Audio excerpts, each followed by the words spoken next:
So I was born with cystic fibrosis. How that was diagnosed is when I was actually born, I had a really distended belly, and the midwife actually noticed first, and they rushed me off to kind of have a look and see what was going on. And it turned out that I had mecoleomyelus, which is all the intestines were blocked, and they were kind of like rotting on the inside. That can be a symptom of like two diseases really, which is Down syndrome or cystic fibrosis. Okay. I was rushed straight away to Great Ormond Street, and my mum was left to kind of follow. And I was taken into surgery and I had half my small intestines removed. They actually told my mum I would have this like huge scar across my stomach and it would probably be really awful. But when I actually came out, it was just like this really thin like scratch. And she was just like, oh, it's so beautiful. So from there, I had tests for CF and various other things. And it was about 6 weeks after I was born that they rung my mum and said, oh, it's 70% chance she doesn't have CF. So my mum was really happy. Obviously, I didn't have this disease. She didn't really know much about it anyway. And the only kind of thing she kind of knew anything about cystic fibrosis was that my sister's friend had it, and she was really poorly, so it wouldn't be a good thing to have. She went to the consultation and she was sat there, and actually the doctor was talking as if I did have the disease, so she got really confused, and he said, no, it's a 70% chance that she does have CF. Oh, the doctor who rung up was actually like a junior doctor and had misread the information to my mum. So that's kind of how I was diagnosed, and from there on I just had chest infections, failure to thrive, and yeah, I picked up every infection in school and had IV antibiotics throughout my life, and the hospital kind of became my second home. Kind of grew up on Peter Pan ward in London with my Dr. Patrick and yeah, just all the nurses around me. And my mum kind of spent as much time doing as much treatment as she could so I could be at home and go to school and do all the normal things. And she learnt to do IV antibiotics from a really young age. At the age of 3, because I had no veins, I had like a device fitted under my skin, which was called a portacath, and they could put needles into that so they could like basically give me antibiotics regularly. And she learnt to give the antibiotics. And we moved down to Devon when I was 9, just because like the air was better and my grandparents had moved down here, and it just seemed like a much better place to live than kind of London, kind of outskirts. And luckily my doctor, who had known me from 6 weeks old, had actually moved down here like a couple years earlier. So he carried on being my paediatrician, and so I've known him like all my life, and he's just amazing. And yeah, I just carried on having my IV antibiotics, carrying on with treatment.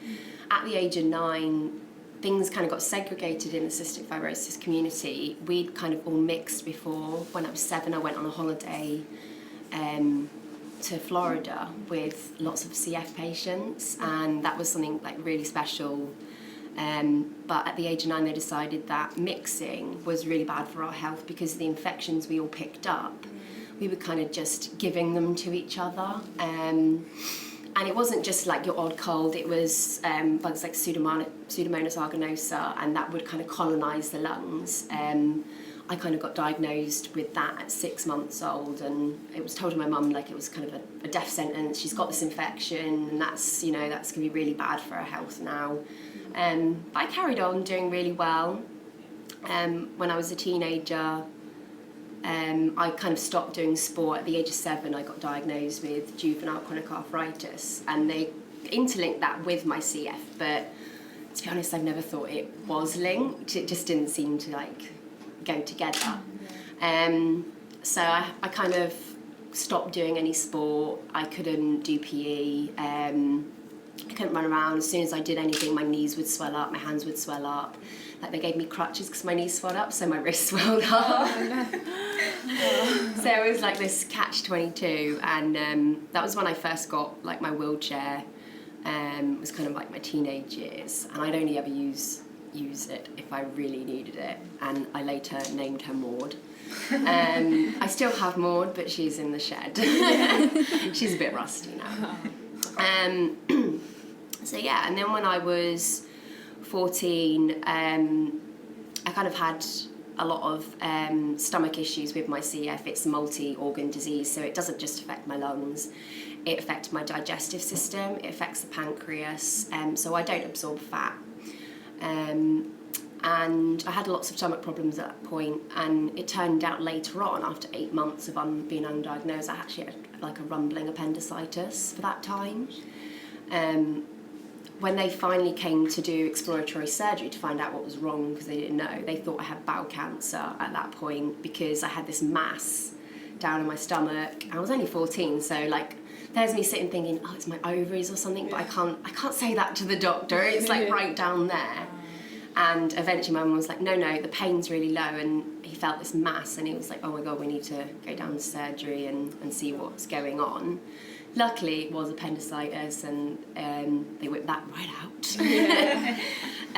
But yeah, unfortunately, like I was really kind of been left so long that I ended up with blood poisoning and septicemia, and I was really poorly. And I remember kind of like my sister and my mum were in the hospital, my nieces and nephews were there, and my nieces and nephews were out playing on the rocking horse, and I just suddenly like panicked, like I couldn't breathe, and I don't know, it was horrible, and like my eyes were rolling in the back of my head, and my mum and my sister were calling for the nurse, and the physio happened to be there, and she kind of sorted the situation out, and I just remember like the door opening, and my niece and nephew were stood there like, but they don't actually remember it now, thank God, bless them. But yeah, after that kind of episode, I developed diabetes, which is kind of interlinked with cystic fibrosis due to the pancreas not working anyway. Your pancreas delivers your enzymes that digest fat, and it also delivers your insulin. So my pancreas has kind of been through a lot of stress, and that led to me being diagnosed with diabetes. I did not want to accept that. That took a long time to kind of come to terms with. My health from there wasn't great. I lost lots of weight and became really, really thin, just because my body was under so much more stress. My lung function was kind of resting between 60 to 40% at that point. But I was kind of really determined to kind of knuckle down at school, and I did my GCSEs and came out with 2 Bs, 4 Cs and 4 Ds, and to me that was like amazing. I'd spent most of my time in hospital, so all my teachers kind of didn't expect much of me, and unfortunately didn't help me in a way to kind of make me get more, but there were a few people in the school that were really like kind of helped me and made me kind of actually get those grades, like my maths teacher and my science teacher, Miss Bourne, like I remember her, she sat with me every lunchtime going over my coursework, and then when I got like an A in one of it, I was just like, oh my God, and then kind of got dragged down by my exam results, but it was just amazing to get those results. I went on to college to study performing arts, which I absolutely loved, and just really enjoyed my time at college. My health started to climb more and more, and I was spending a lot of time in hospital. I remember I would go from the hospital to college, and that was kind of, I was on the children's ward at the time, but that was allowed, and I remember taking home like loads of my, taking back to the hospital loads of my work to finish the costumes and things like that. By the time I left college, I was really struggling. I tried like a few part-time jobs, but I started doing fitness pole dancing when I was 17, and I really loved it. My lungs were struggling, so I only did kind of muscular side of it and left the cardiovascular side to as little as possible. I actually decided to learn to instruct when I was 19, and started teaching then, which was just, it was something I could do. It was really hard being so breathless and struggling, but I kind of found a way to do it. And it was just kind of before that I met my now husband Stuart on a night out. And yeah, we just got to know each other really well, and he was just fantastic. Like my mum's hugely supportive, but she kind of was like, oh, fitness pole dancing, do you really think you can make a job out of that with how ill you are? Whereas my now husband was like, just do it. Yeah. Come on, if you enjoy it, why not do it? You can do it. Go and start teaching. Brilliant. So I just did, and we ended up moving in together about a year later. That's when my health really was starting to slip, and I was constantly in and out of hospital. Stuart was always worrying that it was because I'd moved in with him, maybe my treatments weren't being as good, and maybe the house wasn't clean enough, but it was just a fact that my lungs had had enough, and my body was struggling. I had a couple of infections in various port caths that I'd had, which kind of contributed to me getting even iller. And it was around about then that we started to discuss that I needed a transplant. I remember my lung function had been kind of slipping down to, at its very lowest, in 2010, 18% at that point. And I was putting on like a charity showcase at the time, and I was supposed to be performing, but I couldn't even walk. I could barely instruct. I couldn't do anything. And my doctor sort of said, you know, it's time to start thinking about transplant now. And my only memory of transplant was my friend when she was 16. She was quite a few years older than me. I was only 10. She had a transplant and she died 7 days later. So to me, I was like, I don't want a transplant. No, that means I'm going to die. But actually, it was my only chance at really living. And I started to think, actually, no, I do want this. I'm nowhere near ready to go yet. And yeah, it was kind of end of 2010, Christmas time. I was really struggling to teach, struggling to do anything. And I just kind of said to my nurse, am I still too well for transplant now? Because you have to be so ill that you need a transplant, but not too ill that you won't survive one. And it's just being on that exact cusp, because it's not a cure, and if you go too early, you could be shortening someone's life. I asked her if I was too well to have a transplant, and she said, no, I think you're just about ready now. In 12 years at my CF centre, no one has had a transplant with CF. There have been many on the list, but no one in Exeter at my CF centre has had a transplant. So why would I be any different?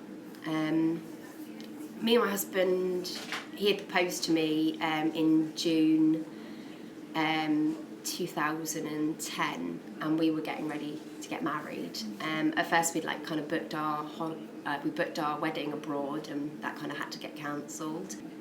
And it was really difficult, because people were like, are you getting married because you know you're really poorly? No, I'm not. I was getting married before I realised I was quite this poorly. So I'm marrying this person because I'm going to spend the rest of my life with them. Just because my rest of my life not be very long doesn't mean here nor there. If I'm here for the next 30 years, I'm still going to be married to this man.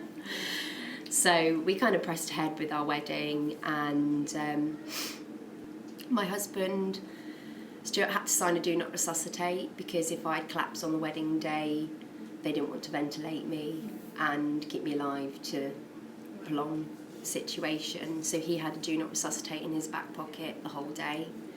I told them I was walking down the aisle, and they said, you can't walk down the aisle. And I was like, I can. At this point, I was on like a pump that was basically giving me anti-anxiety medication and lots of different things to help ease my breathing, morphine. And I did walk down the aisle. And I did get married, and we had the best day ever. A couple of weeks later, we came back, and I said to Stuart, I'm going back to hospital the next day. And again, I got ambulanced back in. And that we kind of knew that it was pretty much it then. We didn't have many more options. I was airlifted to Harefield, When I arrived there, I was a little bit more chipper. Like with lung disease, it's not all down, down, down. You get these moments where your lungs are working a little bit better and things are good, and adrenaline plays a huge part in making you feel like you can breathe. And they actually said, oh, you don't look like an ITU patient. That night I went into respiratory arrest again. So I spent 5 days on ECMO with hallucinations and all sorts going on. And it was kind of like, I remember I'd come off the ventilator that day and spent quite a few hours off of it, and it had been very, very stressful. Around about that time, I'd asked them to switch the machines off because I'd had enough, but because I had a tracheostomy, I couldn't actually speak, so they couldn't really understand me. And I had my transplant, but I didn't know about it. So I woke up. They thought I'd still be on ECMO when I woke up, but luckily the lungs were so good that they started working really well, and I was able to come off the ECMO. I was still ventilated, and they woke me up to tell me I'd had my transplant, and my mum was like, you've got new lungs, and I was just like, old lungs.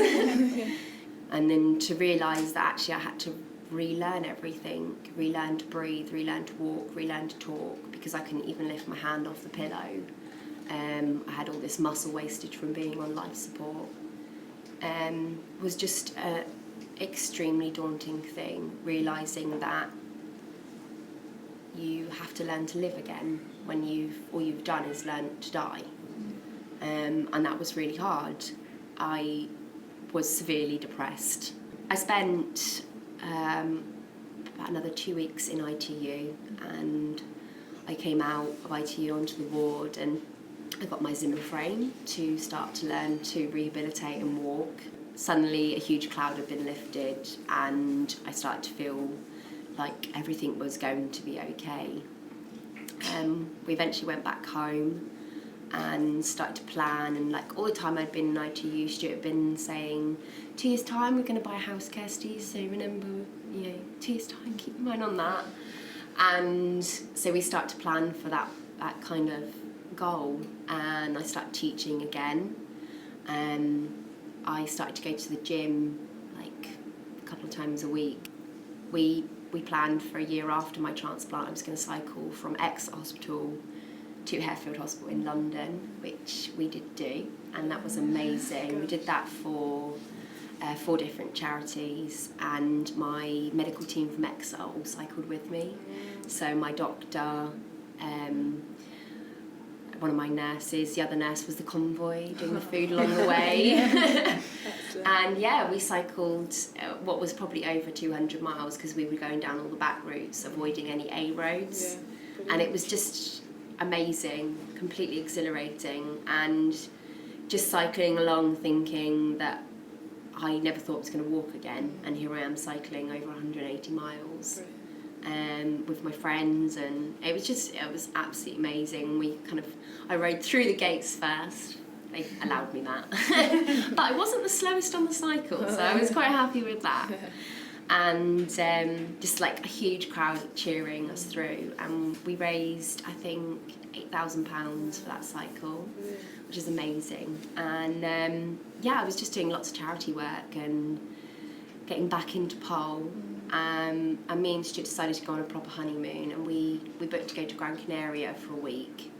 And unfortunately, in that time when I was away, we had a great time, but I was starting to get breathless and starting to struggle walking around.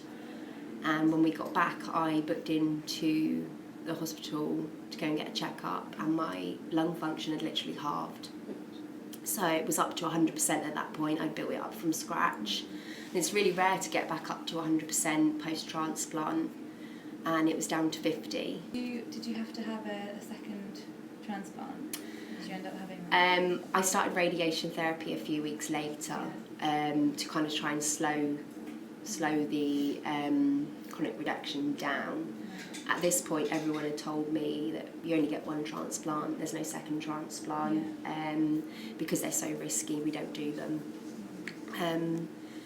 I was getting iller and iller. I started to be on oxygen 24/7 again, couldn't move from the bed.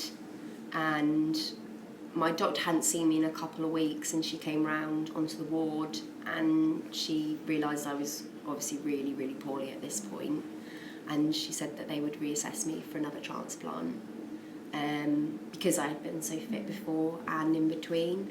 It was kind of the only thing going for me in that sense. They came back a week later, a day earlier than they were supposed to. My doctor came in and she sat on the bed, and the psychologist came in with her as well, so I knew it wasn't good news.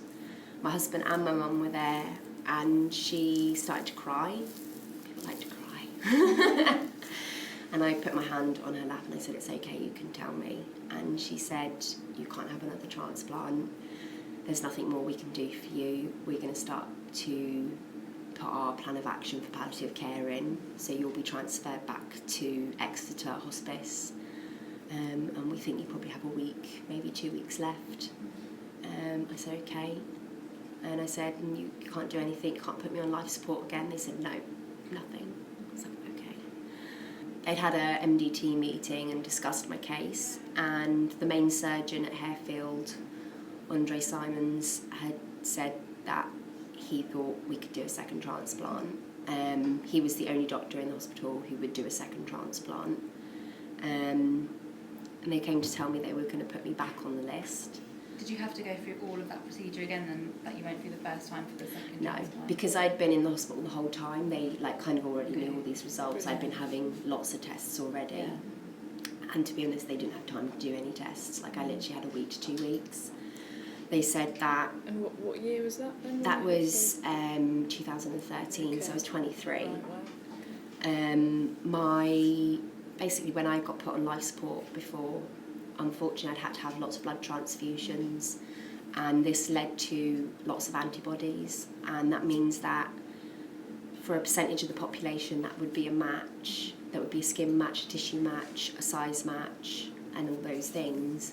80% of those people were now not a match. They said that if they had 4 years, they would find me a match, but to find a match in 1 to 2 weeks was very unlikely. This was on the Thursday, and they said that next Wednesday they were going to transfer me to ex-hospice. How likely is it that you would get a match?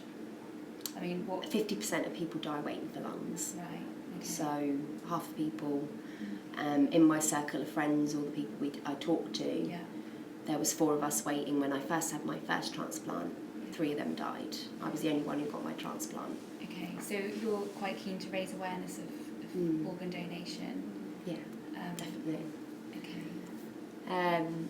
The next day, they came in and said that they had a match, and the next day I went down for my transplant. So looking back now, it's 2 years, is it? About just over 2 years, is it? 2.5 years, wow. yeah. And how what's happening now? Tell us a little bit about you now. Yeah. How you are. So it took me about a year to get back to pole, Yeah. because I went through the menopause in that time, which was horrible. And yeah, I got back to pole about a year and a half ago and started training really seriously. Last year I did my personal training qualification, and then a couple months later I qualified as an aerial hoop instructor as well. If it wasn't for my 2 donors, I wouldn't be here today. And I know a lot about my first donor due to coincidence. So it just... I'm really interested. I mean, obviously, Yeah. I'm interested in performing arts. Yeah. There's obviously this kind of ability for you, because you have it naturally, to be quite composed. Yeah. And tell your story. Yeah. Can you try and convey for me how much you've been through? Oh God, how much I've been through. Because you have been through a huge amount, and there will be other people that will be in similar positions. And if you could just, if you wouldn't mind, just to talk me, a bit more. Certainly when I was on ECMO, it was, to me, I was dead. It's like I died, not physically, not just physically, emotionally. Everything was shut down. I had to learn to live again, and just going through that process is hugely traumatic. Is there something you could it's hard. Is there something that you felt or something someone said that you actually think, no, I want to live? Because you have to come up from a really low place when you know your days are numbered, so to speak. I think when you're that low, you search in the people around you, and I had my husband, I had my mum, my nan, and they were everything to me. When I decided to go and be put on life support, I wasn't doing it for me at that point, I was doing it for them. When I had my first transplant, I had experienced quite a lot in life, but the more I experience life, the more I get to do. Now I've had these lungs, the more I'm like, oh my God, I don't want to die. I don't want to die ever, because there's still so much. And it's only now that I'm starting to do yearly plans for myself, for my career. So what are those? Do you want to share some? This year, so I'm qualified as an aerial whip instructor. I want to bring that to Exeter. I believe it's such an amazing form of fitness as well as pole. I've just started teaching in Exeter with pole, and that is going amazingly. I really want to expand into children's and teens fitness and bring in aerial silks and hoop and pole to them as that acrobatic gymnastic art form that is just so fun, and kids are so strong. To get them involved at such an early age, there's nowhere that really offers that around Exeter. So that's something really exciting for me. It's your right to donate your organs, and it's your right to refuse, but to abuse your organs and then deny that privilege through abuse just seems absolutely distasteful, disgusting, and pointless. You're taking something perfect and turning it into ash. What would you say to someone, Kirstie, that's waiting on a list, has no hope at all? There's always hope. Yeah. But in their mind, like you're saying, maybe the first time you weren't quite ready for acceptance with those next set, but just feeling that low that, there is no point. What would you say to them? In that situation, you have to draw on what you have got. And although that may seem like it's not a lot, those are the things to hold on to. And to me, it was my husband and my mum and my nan. And there was the other family around me, but they were my real crucial points to keep looking at. And pole, something that I loved so much that I couldn't do anymore. And that really destroyed me, that I couldn't do these things. To think that maybe one day I could do it again. I honestly never thought I'd get back to doing it. I never, ever thought I'd be as strong as I am now. I'm 100 times better than I was. And 100 times more capable.